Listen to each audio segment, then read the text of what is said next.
Hey guys, welcome back to my channel. So today we are going to be making a super easy cookie recipe, and it'll make the biggest, ooey gooeyest cookies you guys have ever had. And honestly, when you guys try out this recipe, you're not gonna try any other cookies. So keep on watching to see my full cooking recipe video. I'll also make sure to link the entire recipe down in the comments below, and I'll make sure I list out all the steps as well, but I'll share them on the screen as we go through this video. These cookies are gonna be handmade, and I'm actually not going to be using a mixer today, but if you do have a mixer, it makes it kind of quicker and faster and easier. But I thought I would show you guys how to make it without a mixer, just in case you guys don't.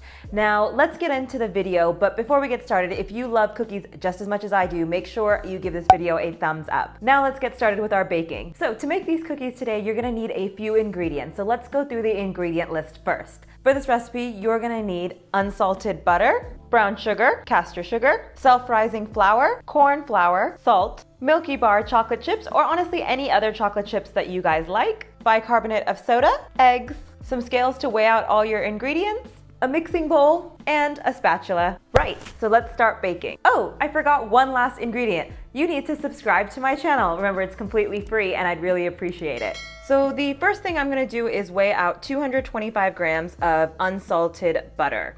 So I'm gonna use my scale, and let's actually see. So this is 256, so I need almost all of this except for 25 grams. 225, we got it. So we're gonna put this into our mixing bowl. So let's put our bowl in, and you're gonna use all of this butter. I know, it's crazy, so much butter. The next thing you're going to need is 200 grams of brown sugar. Cool. So the next thing you're gonna need is 100 grams of castor sugar. Now you're gonna want to combine your castor sugar, your brown sugar, and your butter in a mixing bowl, and you wanna make sure that everything comes together in one solid form.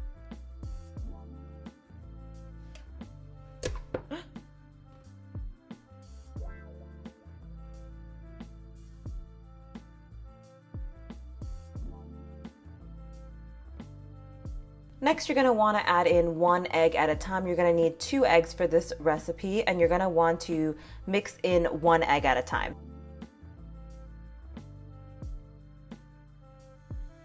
You're going to need 360 grams of self-rising flour. You're gonna need 1 teaspoon of corn flour. Oh, also, if you guys are interested in knowing a little bit more, you can see that all my containers are labeled, and I actually have a video on this, on how I did this, and I'll link it in the cards right now if you're interested in watching that. You're gonna need half a teaspoon of salt. You're also gonna need 1 teaspoon of bicarbonate of soda. You're gonna want to add in the dry mixture into the wet mixture, and then just keep mixing it until it forms a dough. Right, this is the consistency we're looking for. It looks just like cookie dough, and it smells amazing. I wish you guys could actually smell the amount of butter and sugar that went into this. Next, you're going to want to stir in your chocolate chips, and I'm using the Milky Bar buttons, and I'm gonna be using 2 packets in this recipe. Now you're gonna wanna just fold these in. You don't wanna really mix at this point, because otherwise you're gonna break up your chips, but you're just gonna wanna fold them into the dough so that you have chocolate chips, or white chocolate chips in this case, mixed into your dough evenly. Now, what you're gonna wanna do next is you are going to get a baking sheet and line it with some parchment paper, and you're gonna want to create cookie mounds, or little cookie balls. Now, we're not gonna bake these right away. What we're actually gonna do is freeze these cookie mounds. And the reason we're gonna freeze the dough before we actually bake it is because when we start baking these cookies, when they're frozen, it keeps the center really soft and gooey as it's baking, and that's what we're aiming for, is soft, chewy cookies. So the way to do that is to make cookie mounds, and you're going to place them onto a baking tray, and then you're gonna put them into the freezer for anywhere from 1 hour up to 24 hours. You can even freeze them for longer if you don't want cookies right away. But what you want to do is just make cookie mounds that are appropriate to what size cookie you want. I kind of like a bigger cookie, so I'm going to make a bigger mound. I'm just going to take some in my hand and make a round ball. It's going to be kind of sticky. but make a bowl, and then you're gonna want to place this in the corner of your tray. Now keep on doing this until you run out of cookie dough. And there you have it. Those are my cookie mounds that I've made. As you can see, I really like big cookies, so I've made much bigger portions. You can make them smaller, and this recipe will probably make 10 to 12, but I've made about 9 cookies here. Now what I'm gonna do is I'm actually gonna put these into my freezer for the next hour, and then once they're frozen solid, then I'm actually gonna bake them. So I've left these cookies in the freezer for about an hour now, and they are frozen solid. You can see here that they're now a frozen cookie mound, and what I'm gonna actually do is I'm going to bake just 2 cookies today.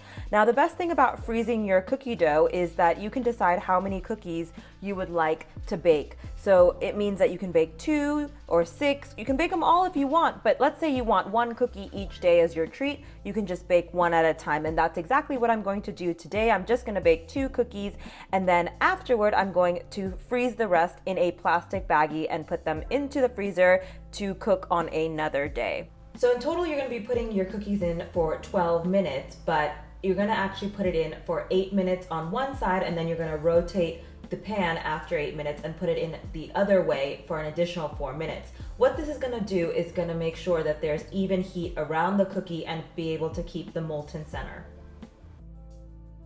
So guys, I hope you enjoyed my cookie making video. As you can see, I've already started eating my cookie because they are so irresistible. And honestly, I love an ooey gooey cookie. I mean, who doesn't? If you love cookies and you love a molten center, make sure you give this video a thumbs up.